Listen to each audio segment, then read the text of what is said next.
Alright, so welcome back. In today's video, I want to talk about enumeration in Python. So enumeration is to keep track of the count of elements in a collection.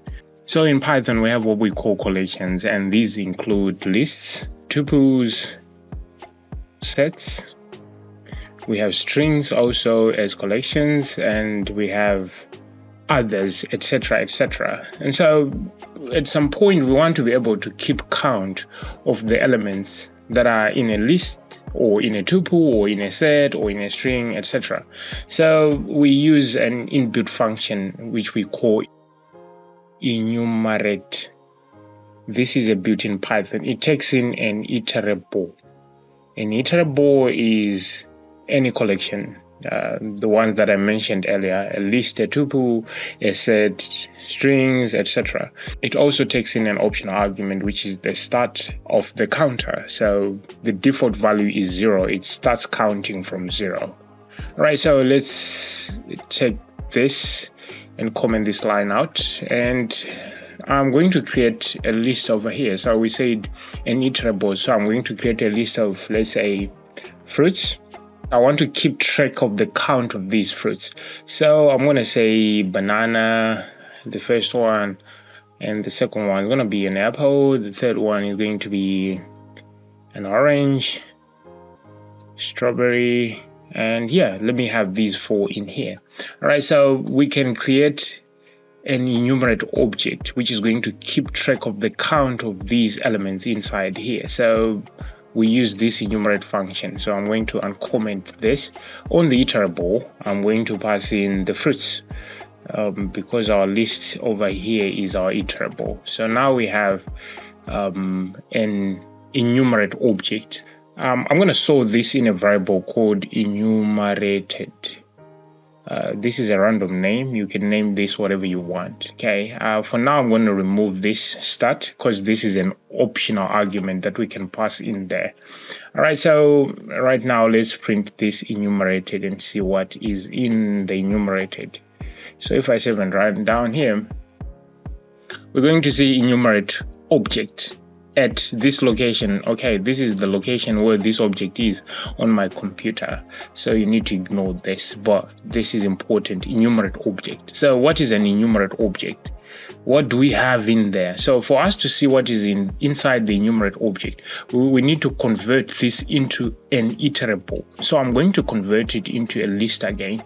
So to convert something into a list, we use the list function. And so list, and then we pass in whatever we want to convert. So in this case, we want to convert this enumerated, which is an enumerate object, into a list. We're going to assign it back to the same variable name, enumerated. This is what we have done. So what I've done is I've taken this enumerate object, converted it into a list, and then assigned it to the same variable name. So now if we print enumerated, so if I save and run, you can see down here, the enumeration has been applied. It starts counting from 0. So 0, banana, 1, apple, 2, orange, 3, strawberry. You can see these are tuples, right? So each value from this collection has been given a counter.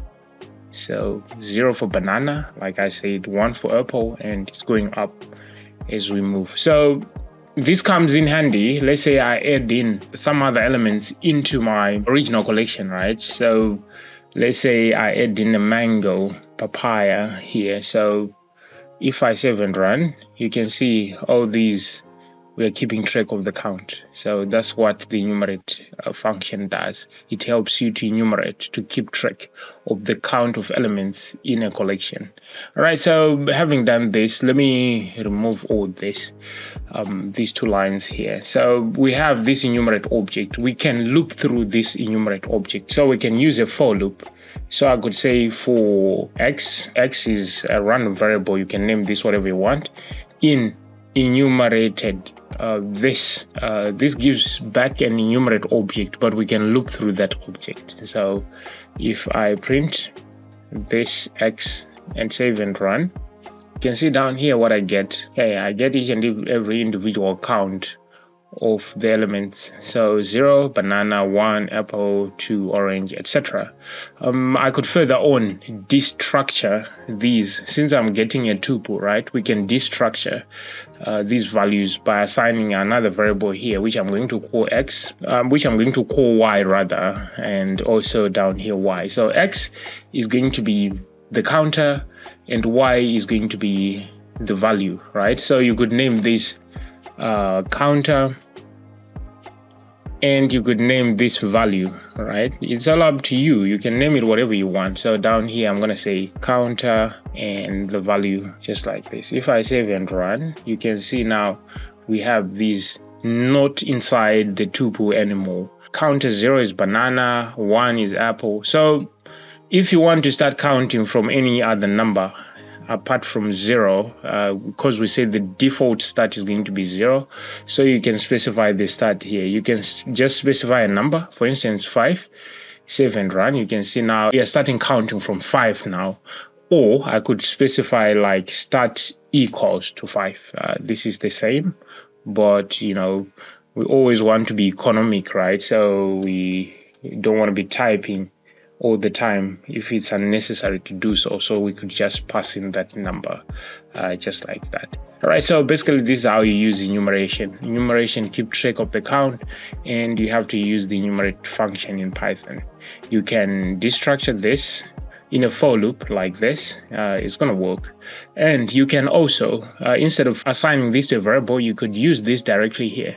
So I could say, let me cut this and place it here and remove this extra step that we have here. So we are putting this into steps so that you guys can understand, but you could omit all those steps and directly do this. So if I save and run, nothing changes here. So I could start counting from 10, save and run. You can see down here we start counting from 10. And so basically this is how you use the enumerate function in Python. So the reason why I'm introducing these concepts is for you guys to have an understanding. When we start using these in our project, you won't get confused. So if you have any questions, remember to leave them in the comment section.